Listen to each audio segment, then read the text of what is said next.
Julio, después de cerca de 30 años de residencia en Francia, ¿de qué manera guardas contacto con América Latina? ¿Cómo explicar y medir tu influencia sobre el joven público latinoamericano? Bueno, aparte de otros contactos de los que tal vez hablaremos después, yo creo que el contacto más profundo es lingüístico. Es decir, que yo sigo escribiendo en argentino, o sea, en ese español que hablamos y escribimos en mi país, y eso crea naturalmente un contacto, una correspondencia inmediata entre lo que yo hago y mis lectores.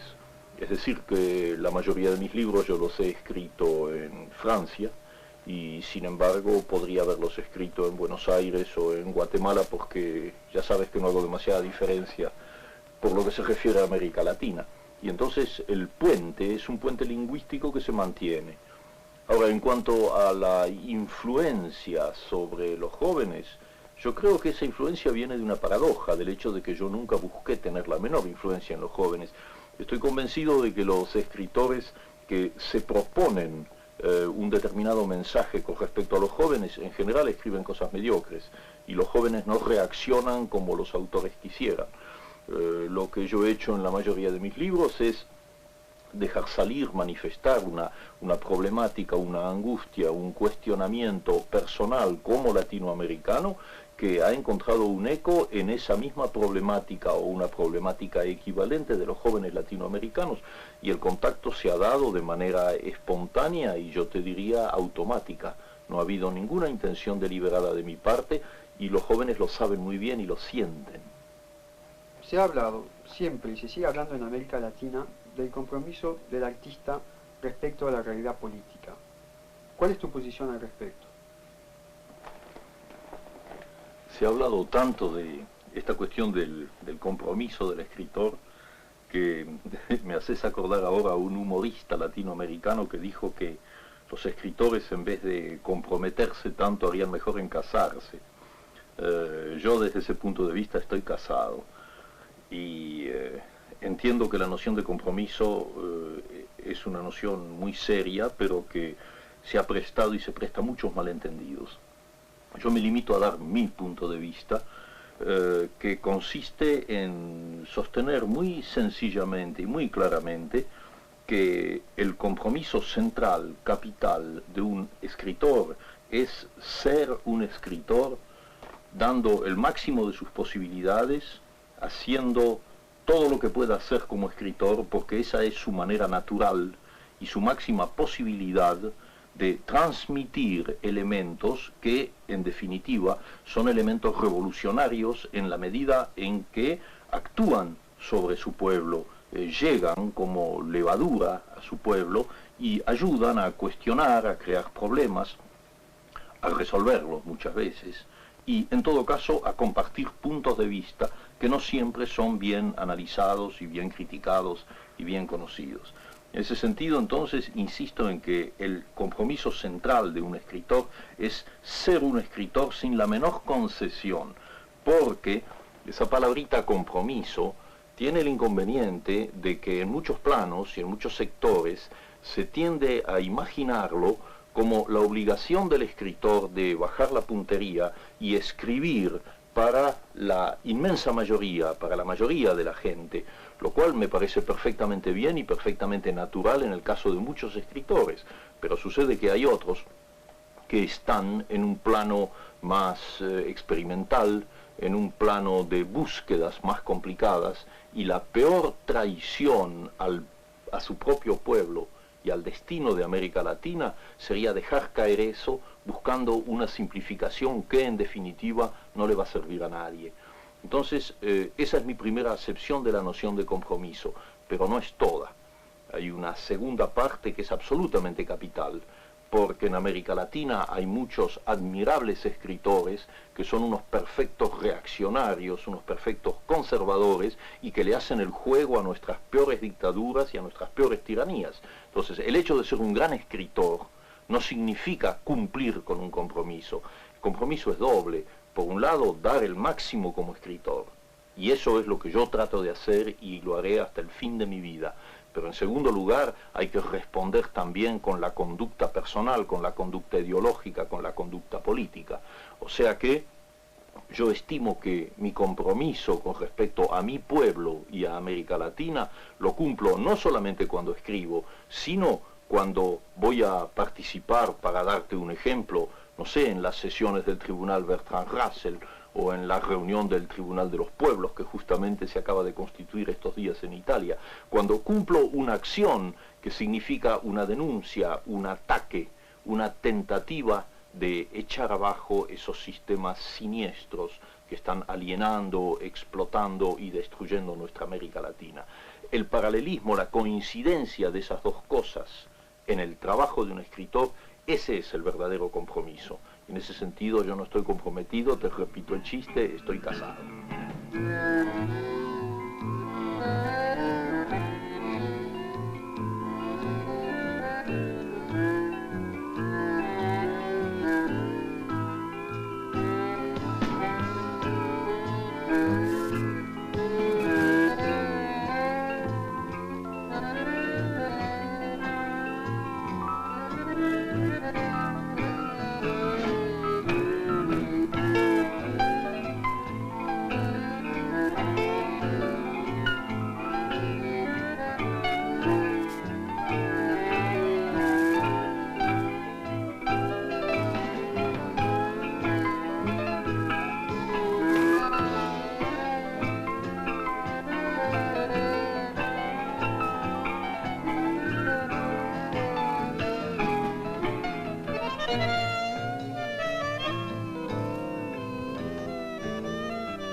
Julio, tú eres para muchos un modelo del intelectual latinoamericano que ha logrado un importante número de objetivos, un gran público de lectores, traducciones en muchísimos idiomas, invitaciones a congresos y conferencias, y también tener una opinión que cuenta en el ámbito cultural internacional.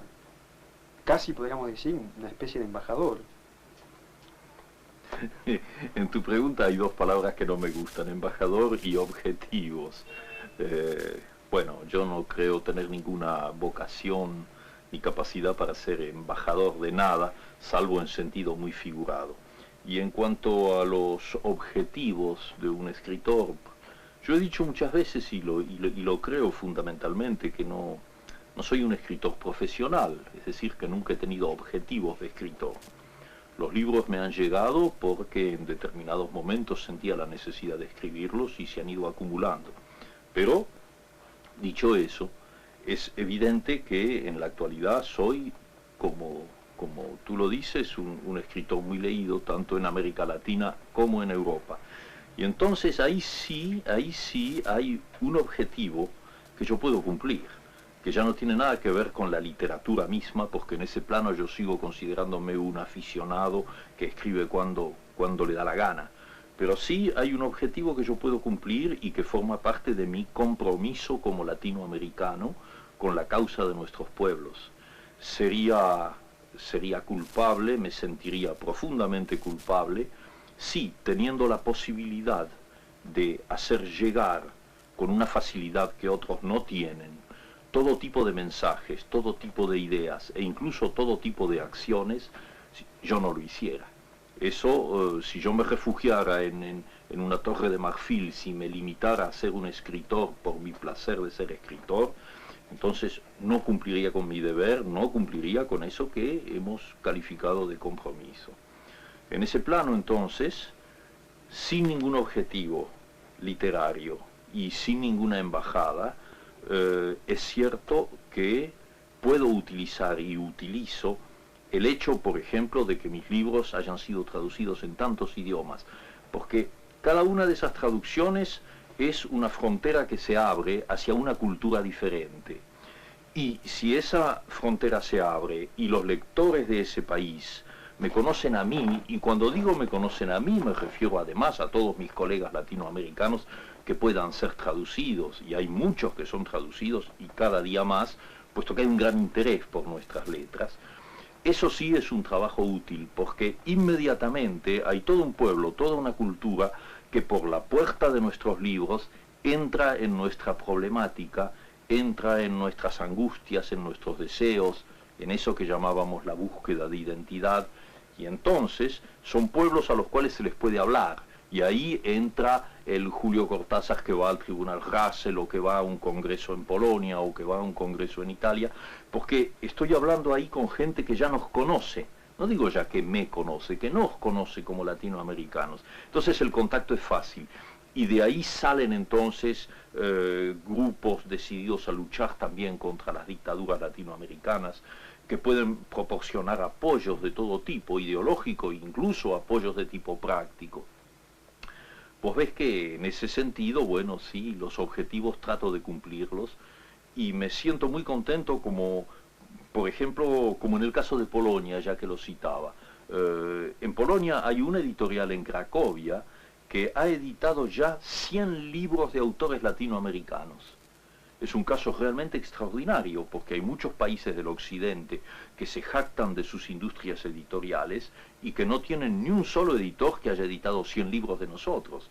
Pues en Cracovia lo han hecho, y entonces todo el pueblo polaco está leyéndonos a los latinoamericanos con un enorme interés. Eso significa alianzas, alianzas ideológicas, alianzas en el plano de la libertad, alianzas en lo que estamos necesitando en esta hora tan dura para América Latina, donde predominan las dictaduras, donde el exilio es lo que tratábamos de decir hace un minuto. Bueno, entonces te acepto lo de embajador y lo de objetivos, pero así solamente en un plano figurativo.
Mucha gente que considera que un escritor debe vivir en su país y escribir también en su país, te han criticado por tu exilio. ¿Cuál es tu posición al respecto y de qué manera ello influye sobre tu identidad latinoamericana? Mira, yo pienso que después de lo que te acabo de decir, de alguna manera la respuesta ya está dada, porque quienes me conocen verdaderamente saben muy bien que esa crítica no tiene mayor sentido. Es decir, que el hecho de haber vivido tanto tiempo físicamente lejos de América Latina no me ha impedido y no me impide continuar mi trabajo de escritor latinoamericano como si lo hiciera allá. Y en cuanto a las otras cosas que yo podría hacer allá, creo también haberte dado una idea hace un segundo, de que muchas de ellas se pueden hacer eficazmente también lejos, y en una medida que tal vez puede en algunos casos ser igualmente útil que si uno estuviera en su propio país. Por lo tanto, ese tipo de crítica nunca me ha molestado. Yo me he sentido igualmente eficaz o ineficaz, según los casos, estando en América Latina o no estando en América Latina. Lo que cuenta en definitiva es que mi trabajo de escritor siga siendo fiel a la realidad latinoamericana, y en ese caso son los lectores quienes deben decidir, y en general los lectores no me critican desde ese punto de vista. Pero eso nos lleva ahora a la segunda parte de tu pregunta, al problema de cómo asumo yo una identidad latinoamericana. Ese sí es un problema complejo, porque es la noción de identidad que entra en juego. Nosotros en América Latina no tenemos una identidad definida. Hay una identidad profunda, lingüística, telúrica si quieres, una comunidad de sentimientos y de ideales, pero no hemos alcanzado todavía nuestra verdadera identidad de pueblos.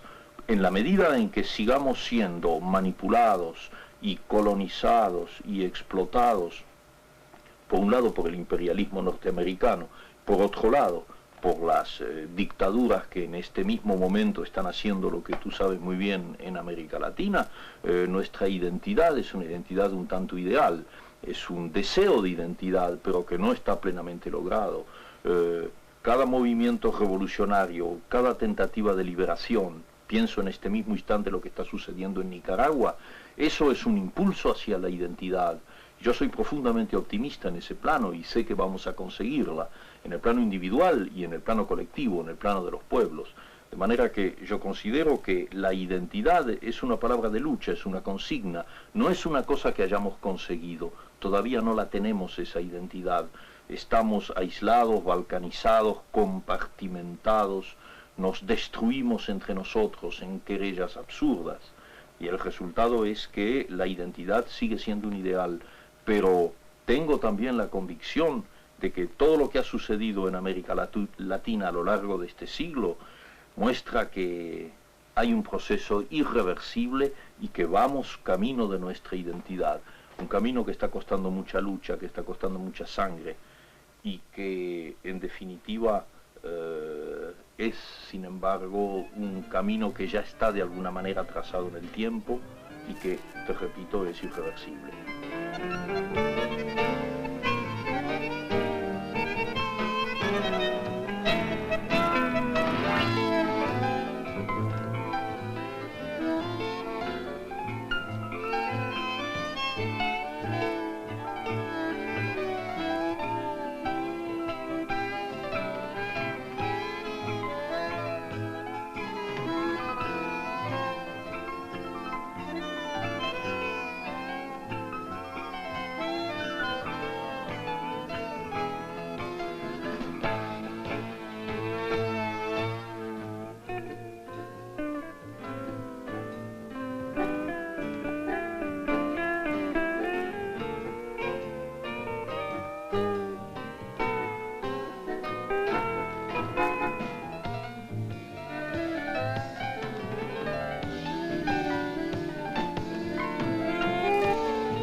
El mito de Francia, y en particular el de París, ha sido siempre importante en el espíritu de muchos intelectuales latinoamericanos, al igual que el clásico viaje a Europa.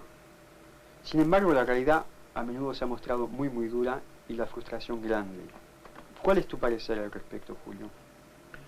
Sí, yo entiendo que la pregunta que me haces es una pregunta siniestra, porque es absolutamente cierto que el viaje como elemento mítico de los intelectuales latinoamericanos, sobre todo en la época romántica y a comienzos de nuestro siglo, esa necesidad de venir a Europa para completar una educación intelectual, incluso una educación sentimental, formaba parte de los muchos espejismos y de las muchas colonizaciones mentales de América Latina con respecto al resto del mundo.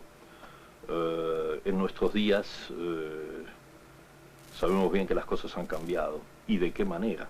Porque por un lado hay un factor positivo. Yo tengo la impresión de que en conjunto los jóvenes en América Latina se preocupan mucho menos que sus padres y sus abuelos con respecto a ese famoso viaje mítico a Europa.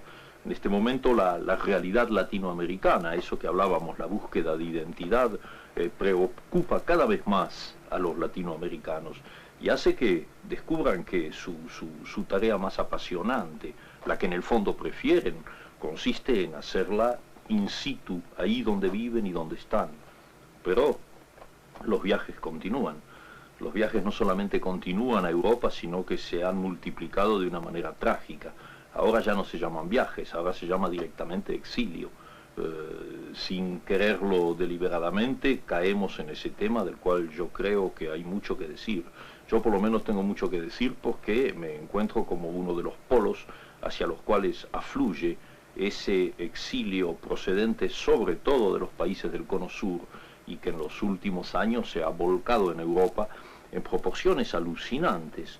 Cuando yo voy a España y me paseo por Madrid o Barcelona y empiezo a darme cuenta de la cantidad de uruguayos, de la cantidad de chilenos, de la cantidad de argentinos que están allí, están viviendo allí en condiciones en la mayoría de los casos malas, muchas veces peligrosas, y en todo caso dentro de esa angustia que produce siempre el exilio, pienso con alguna ironía en la diferencia entre los antiguos viajes a Europa, que eran los agradables viajes de placer, y este viaje que supone una diáspora, que supone una ruptura brutal hacia destinos que en la mayoría de los casos son negativos.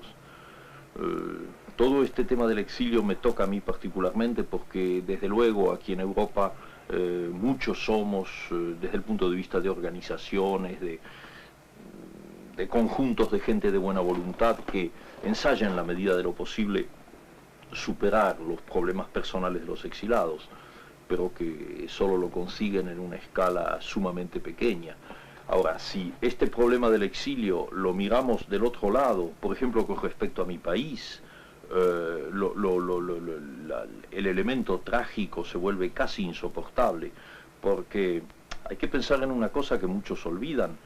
Los exilados argentinos, por ejemplo, son prácticamente todos intelectuales, científicos, es la gente que constituía los mejores valores argentinos. Y todos ellos han tenido que salir porque su vida estaba en peligro, su libertad estaba en peligro. Cientos de miles están fuera de la Argentina. Pero entonces es un fenómeno de doble exilio porque por un lado ellos están físicamente exilados en los países de Europa, pero el pueblo argentino es el verdadero exilado en la medida en que en este momento no puede conocer, no puede aprovechar, no puede vivir el trabajo de creación de músicos, de cineastas, de actores, de novelistas, de toda la gente que antes trabajaba en la Argentina. ¿Quiénes quedan en la Argentina? Bueno, hay mucha gente de valor en la Argentina, desde luego, pero lo más importante, lo más fecundo, lo que realmente daba una dinámica al país, ha tenido que irse, porque justamente esa dinámica era una dinámica de oposición y de protesta contra la dictadura. Entonces hay un doble exilio, los que están afuera y los que se han quedado adentro. Hay un exilio físico que es el nuestro, los que no podemos volver allá, pero luego hay algo peor, que es lo que yo llamo el exilio cultural. A mí no me gusta autocitarme, pero mi último libro de cuentos fue prohibido en la Argentina. Eso es lo que yo llamo exilio cultural. 20 millones de personas no pueden leer un libro mío. Cuando digo un libro mío, amplifico y pienso en todo el trabajo creador de los miles y miles de exilados que están en el mundo.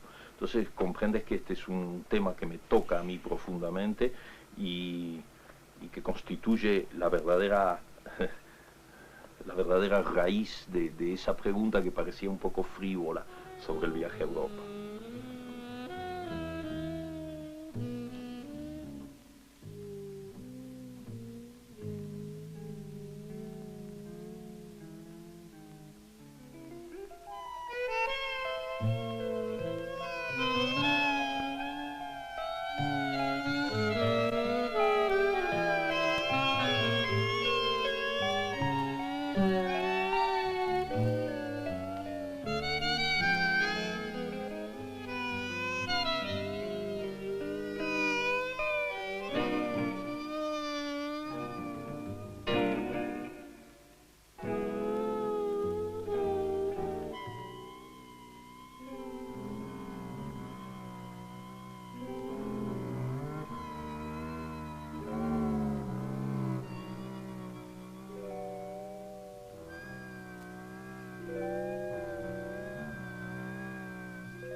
Julio, ¿qué relación tienes tú con la escritura? ¿De qué manera trabajas materialmente? Yo no tengo ninguna relación con la escritura. Es la escritura que tiene relaciones conmigo. Invierto la fórmula porque es cierto. En general yo estoy en un estado de disponibilidad y luego estoy en el ómnibus o en la calle o tomando un café y bruscamente hay algo que me incita a escribir. Yo siento que no me pertenece a mí eso, es algo que viene desde fuera o probablemente desde dentro, pero siempre me da la impresión de venir desde fuera, como si escuchase una música. Ahora, esa música toma enseguida la forma de palabras, una primera frase, una primera idea, incluso una imagen, una imagen que se va a convertir en un personaje. Y entonces lo único que me queda es obedecer. Y a partir de ese momento soy un poco, digamos, el medium de eso, es decir, que tengo obligadamente que ir a mi máquina de escribir, yo escribo a máquina, y empezar a trabajar. Pero el primer impulso no tengo nunca la impresión de que es mío, sino que me viene como desde fuera, como desde otra dimensión. Ahora, claro, la segunda parte de tu pregunta se tiene que ajustar lógicamente a eso. ¿Cómo trabajo? Bueno, ya te dije que no me considero un profesional, soy muy vago, es decir que puedo pasar mucho tiempo sin escribir y después de golpe puedo estar obsesionado durante un mes y muchos meses con una novela o con una serie de cuentos que vienen en forma de ciclo. Pero es sumamente irregular, no tengo esa disciplina, muy admirable por lo demás, de escritores que todos los días a las 9 de la mañana se ponen en su máquina hasta las 2.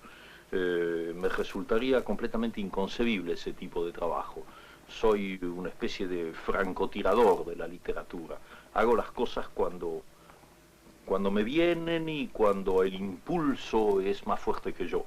Pero no lo hago nunca de una manera profesional. Y claro, entonces es un placer. Por eso creo que siempre he insistido mucho en los aspectos lúdicos de la literatura. Para mí no es esa especie de drama del que hablan muchos escritores, y supongo que honestamente, para quienes escribir es una tortura, un sufrimiento, no. Para mí la literatura, la escritura es un poco como el amor, es un placer, es un juego lúdico al que me doy. Ahora, dentro de eso entra el drama, entra el sufrimiento, entra todo lo que quieras, como sucede también en el amor, por ejemplo. De modo que, en definitiva, yo entiendo que hay un puente muy estrecho en mí entre la literatura y el erotismo. Son juegos muy parecidos. El público te conoce sobre todo por tus cuentos y por tus novelas. ¿Puedes tú decirnos cuáles son las técnicas de cada género y las dificultades intrínsecas de cada uno de ellos en su proceso de creación? Menuda pregunta, pero en fin, se puede contestar un poco con imágenes, con figuras. Yo lo he dicho, además, ya lo he escrito y repito una cosa que sigo creyendo. O sea que para mí el cuento lo he visto siempre como una esfera. Es decir, es una forma cerrada y para mí un cuento solo es perfecto cuando se aproxima a esa forma perfecta en la que no puede sobrar nada y en la que cada uno de los puntos exteriores tiene que estar a la misma distancia del centro. En cambio la novela la veo como un árbol. Si tienes un tronco del cual salen ramas, o sea que se puede bifurcar, la rama a su vez se divide en subramas. O sea que el cuento es un orden cerrado para mí y la novela es realmente el orden abierto. Eso supone lógicamente técnicas muy diferentes. En el caso del cuento tiene que existir desde la primera palabra, tiene que estar ya de alguna manera contenida la última, aunque en mi caso yo nunca la sé. Yo no sé cómo van a terminar mis cuentos, pero sé de todas maneras que se va a cerrar, que se va a completar como el vuelo de un boomerang. En cambio, la técnica en la novela, y esa es la gran maravilla también de la novela, es que siendo abierta, tú te lanzas y los personajes comienzan a vivir un poco por su cuenta, como le pasó a Cervantes con el Quijote, más que conocido el ejemplo, y me pasó a mí con muchos personajes. Entonces hay la cosa maravillosa de la novedad, de lo inesperado, el pensar que ibas a ir en una determinada dirección y el arbolito te saca una rama o una flor por otro lado. Así que el cuento es la exigencia, tiene algo de fatal. Y en cambio la novela te da la compensación de la improvisación, de la libertad. Es la diferencia entre el jazz tradicional, que sería el cuento, o la música de cámara, una sonata, y el free jazz, o las formas actuales de música completamente abiertas.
El surgimiento de grandes escritores en la década del 60 en América Latina ¿no provocó quizás un cierto bloqueo para los escritores más jóvenes? A tu parecer, ¿pueden surgir nuevas formas literarias, una nueva generación de escritores? Es una pregunta bastante significativa la que me haces, porque toca un punto bastante delicado. Yo creo que cuando un hombre es un verdadero escritor, vocacionalmente un escritor, la existencia de otros escritores que él pueda considerar más grandes que él no puede de ninguna manera constituir un bloqueo. Muy al contrario, un hombre que tiene algo que decir, que es verdaderamente un escritor, se queda perfectamente indiferente ante el hecho de que haya otros escritores que lo rodean. Cada vez que alguien, joven o no joven, me ha dicho eso, me ha dicho que se sentía bloqueado por la presencia de los famosos autores del boom, yo he pensado interiormente que ese hombre no era un escritor auténtico y que haría mucho mejor en dedicar su vida a otras actividades y no a la literatura. De manera entonces que no pienso en absoluto que la existencia de escritores muy destacados en América Latina pueda constituir un freno o un bloqueo para los otros.